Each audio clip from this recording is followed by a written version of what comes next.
There is days in my life when I genuinely don't believe where I stand with religion anymore. It's not because I stopped thinking about it. It's because I have started thinking about it a lot. And thinking too much about a lot of things doesn't bring you certainty or clarity. It brings you exhaustion. A heaviness that settles between your chest and your heart and quite doesn't have any name. The more older I get, more I've been noticing deeply that how much humans crave division. It almost feels instinctive now. If it is not religion, it becomes caste. If it is not caste, it becomes race. If it is not race, it becomes sect, gender, nationality, politics, language, culture, social class, anything. As if humans are in constant search of some label so they could attach themselves to it and then convince themselves somehow that this label is going to determine my self-worth for the rest of my life. This realization changed something in me, not in an overnight way, but in a way grief changes us. Not on the day it comes, but after a few months when you are just going through your normal routine and you realize that you're not the same person anymore. You have changed, even without meaning to. A few days ago, I was having this argument with someone over caste discrimination, and I want to stay in that moment a little longer because I think it matters. It was a calm, almost polite argument. There were no raised voices or fierce remarks, which is actually the worst part. Because behind this calmness, there was this unmoved certainty, a wall. What bothered me the most wasn't the disagreement itself. People disagree all the time. What disturbed me was the confidence behind it, an inherited conviction delivered so smoothly, so naturally that another human being could be less because of the place they were born, or who they were born to, or the religion they adopted, or what social class society assigned to them even before they started speaking. And I remember sitting there and feeling nothing but what I could call grief. Not anger, not frustration, no hatred, but grief. Because I was looking at a person who was, in many ways, kind. They had their loved one around, people who would care for them. Maybe they resided a world of softness inside them which I couldn't witness. But still, this belief was living inside them so comfortably, so untouched, so unbothered. How does a human even arrive to this mindset? Because no child is born this way. Because no child looks at another child and thinks you are spiritually inferior to me, you are beneath me, you deserve less dignity than I do.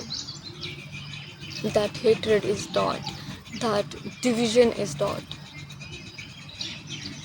that superiority is taught. All of this terrified me more than religion itself ever did. It reveals how belief moves through us.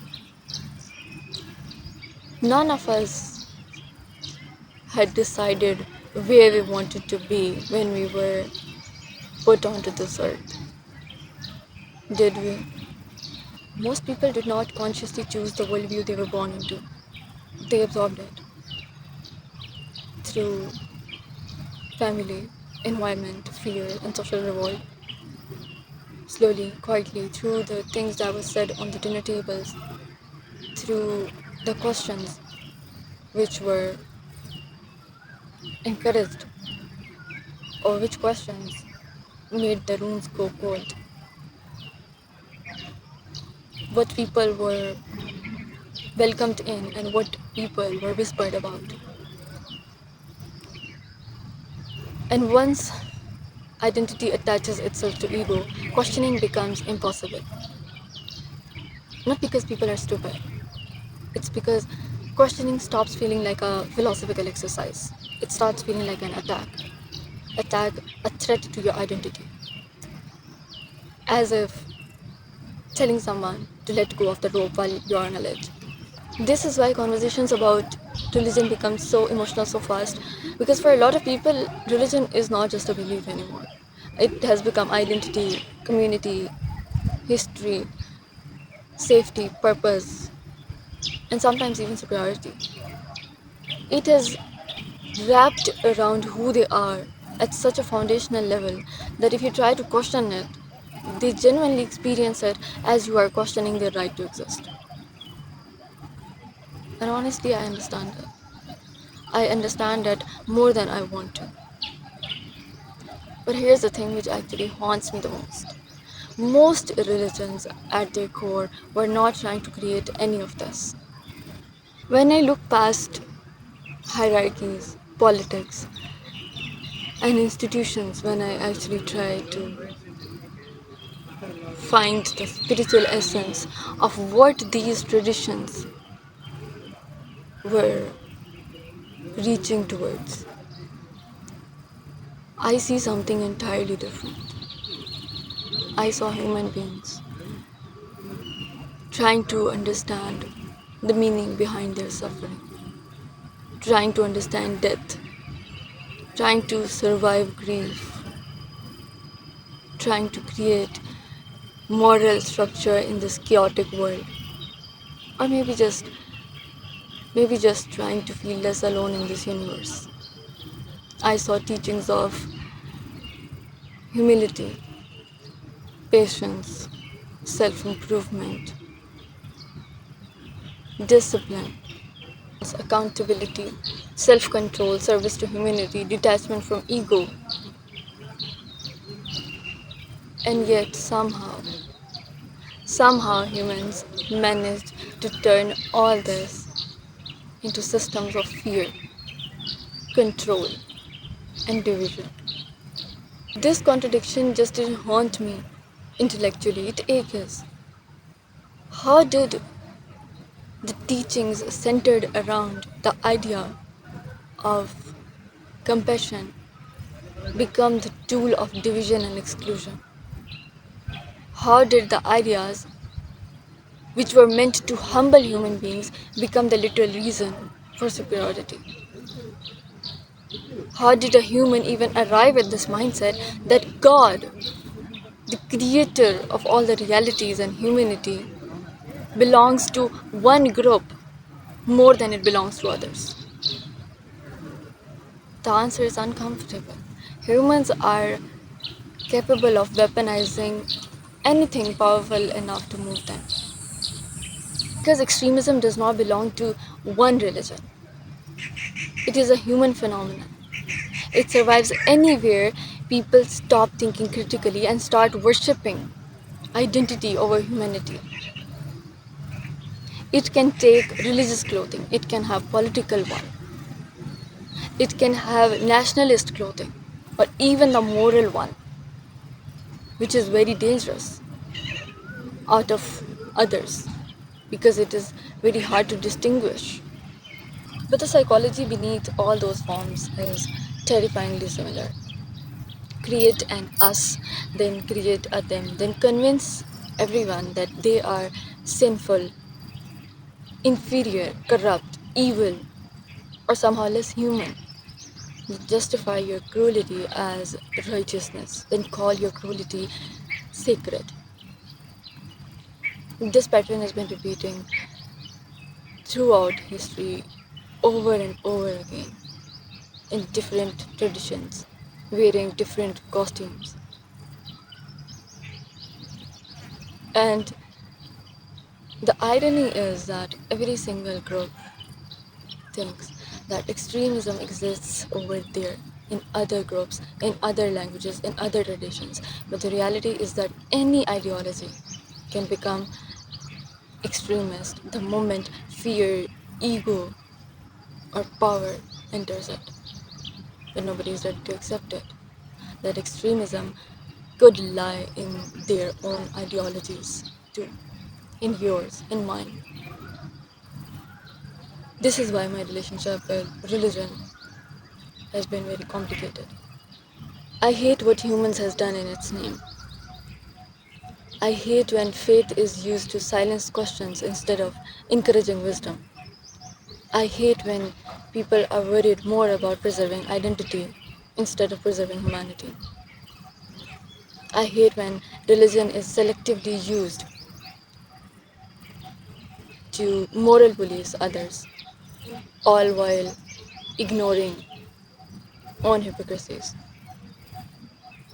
I hate when kindness is ignored and judgment is enforced aggressively. I hate that how someone could have a whole scripture memorized, every verse is commentary, but is completely incapable of being kind to a stranger. But the issue does not end there. I cannot reject religion fully either. Beneath all the noise, all the manipulation, institutions, politics, I still see something deeply human about spirituality itself. I see longing, I see humans desperately trying to connect with something bigger than themselves, trying to survive grief and loneliness and uncertainty, and the terrifying knowledge that someday everything they love will be gone, and one day so will they. Trying to believe that their existence is not empty, trying to believe that their suffering has meaning, trying to feel being seen by something eternal in a world which is entirely, relentlessly temporary. And maybe that is why religion has survived every single civilization, every single era, every single technological revolution, not because humans are naive, but because we are conscious. We are aware of our mortality in a way no other creature seems to be. We carry the weight of this terrifying truth that everything is going to end. So naturally, desperately, we search for meaning. Sometimes I wonder what if spirituality in its purest form was never meant to create hierarchies at all. What if it was there to dissolve ego instead of feeding it? What if the purpose was never that I am closer to God than you are, but we are not the center of existence? And that is the deepest irony, that humans took the entire system designed to humble the self and built monuments for the self through it. Sometimes I wonder if consciousness is the closest thing we have experienced to divine. This strange, almost impossible fact that universe became aware of it through us. That we are these temporary, fragile, barely here beings who are nonetheless capable of love, of art, of memory, of kindness when cruelty seems easier. Maybe every religion in its imperfect and human language was trying to approach the same mystery from the different directions. The same questions: why are we here? What is goodness? What is suffering? What will happen after we die? How do we live in a way that feels meaningful? How do we detach ourselves from greed, hatred, ego, fear. And maybe along the way, people stopped searching for truth and started searching for superiority instead. And that is what I think the most sad thing humans did. Because of your belief makes you incapable of empathy towards the people who are outside your identity, outside your community. Something has already gone wrong. If your religion makes you more arrogant instead of more compassionate, something has already gone wrong.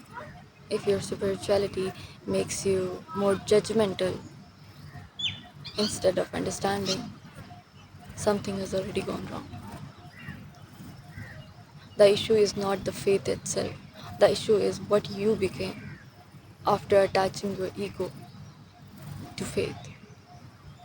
And the conclusion I reach to every single time, not with certainty but with a kind of quiet and tired clarity, that maybe God never wanted to divide humanity. Maybe humanity wanted to divide itself all the time and just used God as a justification.